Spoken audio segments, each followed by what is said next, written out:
Hello and welcome to today's video. If it wasn't obvious from the thumbnail, we're going to be talking about the Fanatec QR2.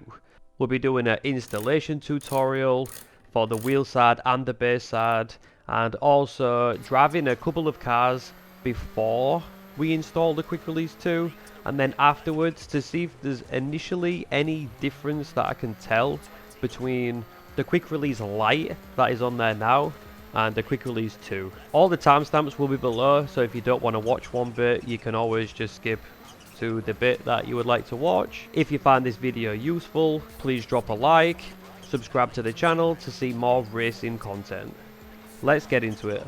So I thought I would do 3 different cars on 3 different tracks for 3 different scenarios to really get a feel of the force feedback before and afterwards. So the first car is this BMW M2 that I've been using in quite a lot of my videos recently around the Nürburgring.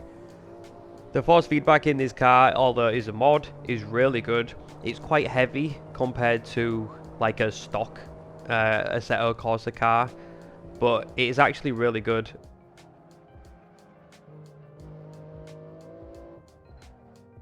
The next car is a Mercedes GTR Group 3 or GT3 car. I haven't actually played on ACC in such a long time. I thought I would just use the GT3 car on AC just to make it easier.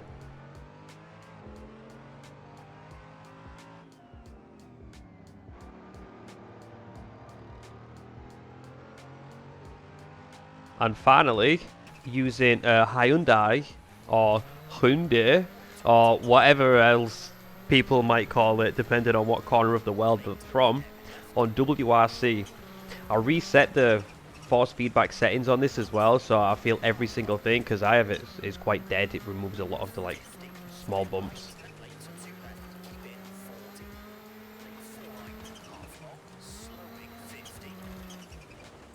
So here we go then, on with the installation. We're going to start with just going through exactly what is in every single box. I'll try and make it as snappy as possible. So we have the instructions, we have the quick release itself, wheel side.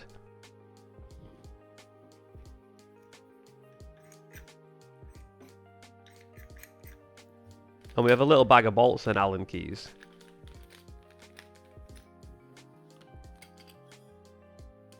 And in the other box is pretty much the same thing. We have some instructions. We have the little collar that goes on the shaft. And we have the new quick release shaft itself. So here we go then. First thing to do, take off the original collar, the little clamp thing that holds the shaft into place.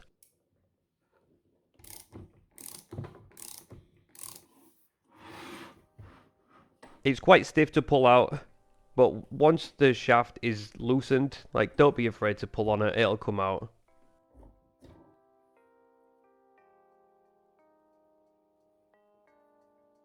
Take the old collar off, slacken the bolts on the new one. Place the collar on first before putting the shaft in, obviously. There's little grooves inside the base, so you can't put the new shaft in the wrong way.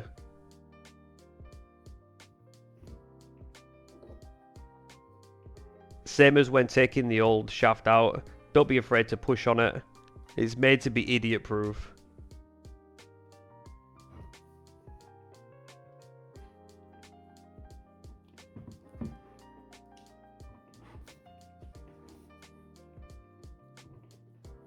So you see here it shows put the collar more to the front, not towards the base.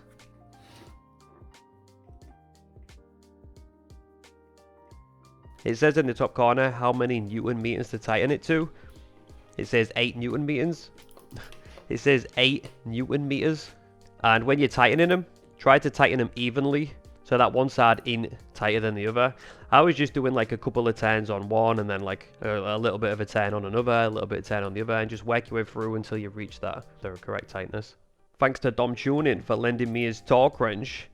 Remember as well when doing the collar to line up the 2 little grooves either side with the grooves that are on the shaft holder.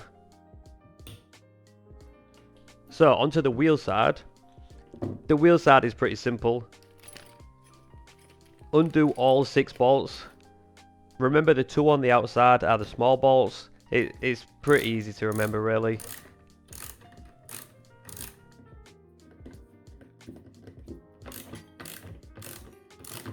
And then the old quick release just slides off.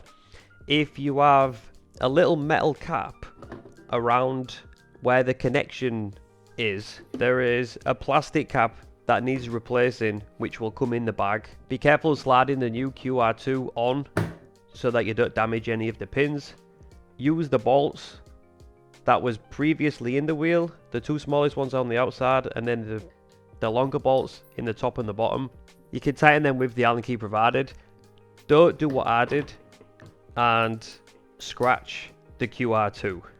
So when using this Allen key with the little square thing on the end so you can twist it on an angle, I actually scratched the metal on the QR2.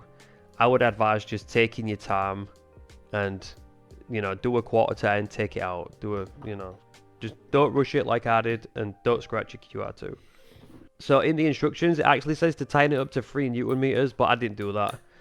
What else I did find is, while tightening it, because there's already a little bit of Loctite on the bolts, it hit like a hard spot where I thought it was tightened, so I stopped. And then when I went back to look at it, there was actually a big gap between the bolt and the wheel. Once it hits tight, like, you know, be sensible. Just give it a tiny little tighten. Beyond that, not too much, because you don't want to like strip the thread in the wheel or like damage something inside the wheel. And now we just need to put the base back on the rig, plug everything in. Bonus when everything works as it should.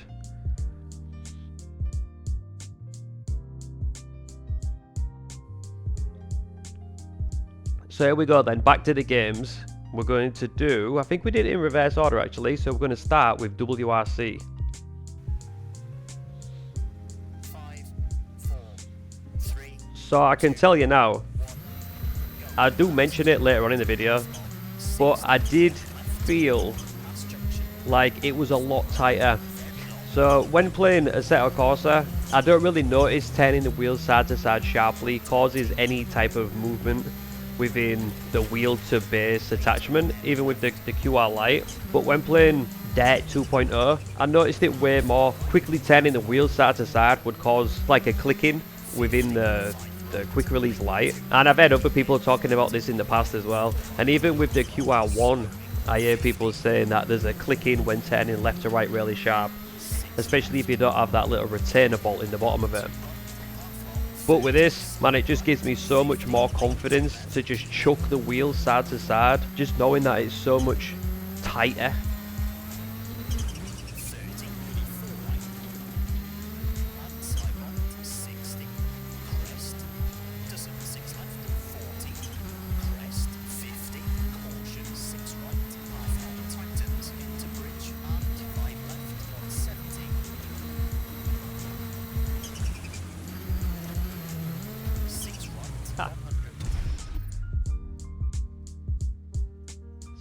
So it definitely feels tighter, and I feel more confident like chucking it side to side.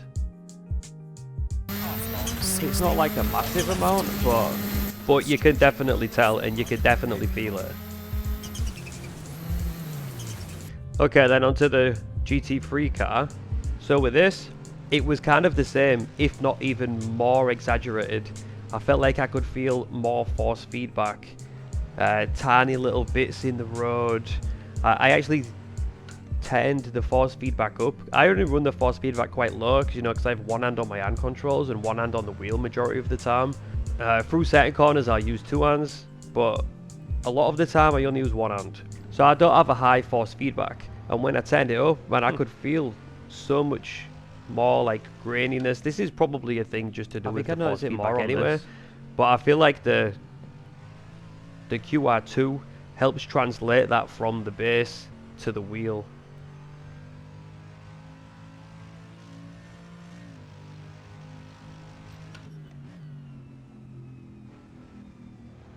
And like obviously in this gameplay I'm not trying to set no records, I was just chucking it around the track, trying to feel the force feedback, kick the back end out, turn into the corners and feel the understeer and stuff like this. It could all be in my head and it feels exactly the same, but I do honestly think that you can feel it a little bit more.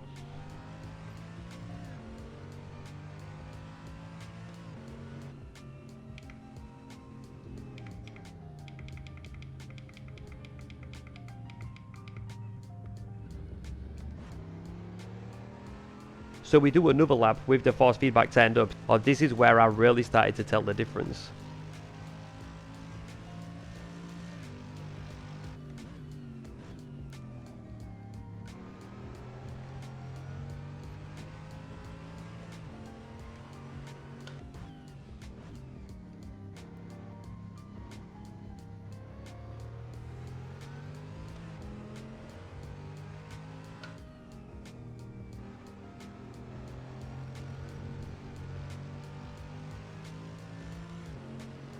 So I just turned up the force feedback a little bit more,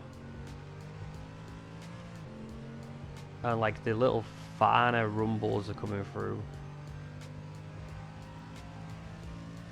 As you can see, even on them first two corners compared to the first lap, I'm able to, it could be just in my head, but then at the same time, might be able to feel a little, because I can feel that little bit more detail. I can tell a little bit more what the car's doing.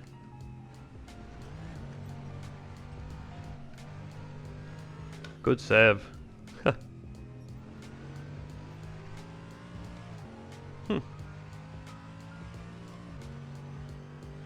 Well, I spent more time in that M2, and that's got quite good harsh force feedback. So let's go see what that's like. And as the previous me just said, let's go see what the M2's like. So I found with this, it was pretty much the same thing. Like I said in the GT3 car, I don't know if it's in my head, but it feels a little bit harsher from what I can remember. Like I spent quite a lot of time in this car. I have a couple of videos and like a couple of shorts in this car. And like this, the little kickback you get through the wheel, come on man, is feels a little bit stronger. And I hadn't changed the force feedback settings. It's exactly the same as it was when I had the light on a minute ago. The QR light. Oh. I said a minute ago. It was a while ago now. Let's see if I turn it up a little bit. Wait till we get to Foxhole. We'll turn it up and see if that feels any different.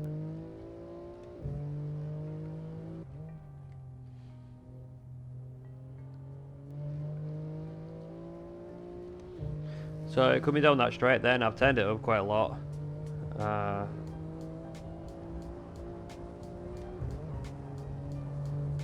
And you can definitely like feel the graininess a little bit more and like the tiny little bumps.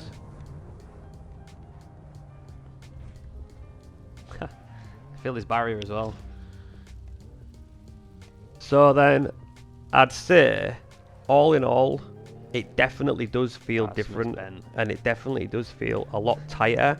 You feel the little details a little bit more. That initial snap from it kicking left to right as you like lose traction, or even just like the opposing forces of the force feedback. To me, it does feel better. And if you're really serious about sim racing, I would probably say go ahead and buy it. I'll have to do like a little bit more testing, and a little bit further down the line I might do like another little short review, or I'll just like do a short or something. Well, I hope you found this video helpful in some way. If you did, don't forget to drop a like, subscribe for more racing content, and until next time, bye!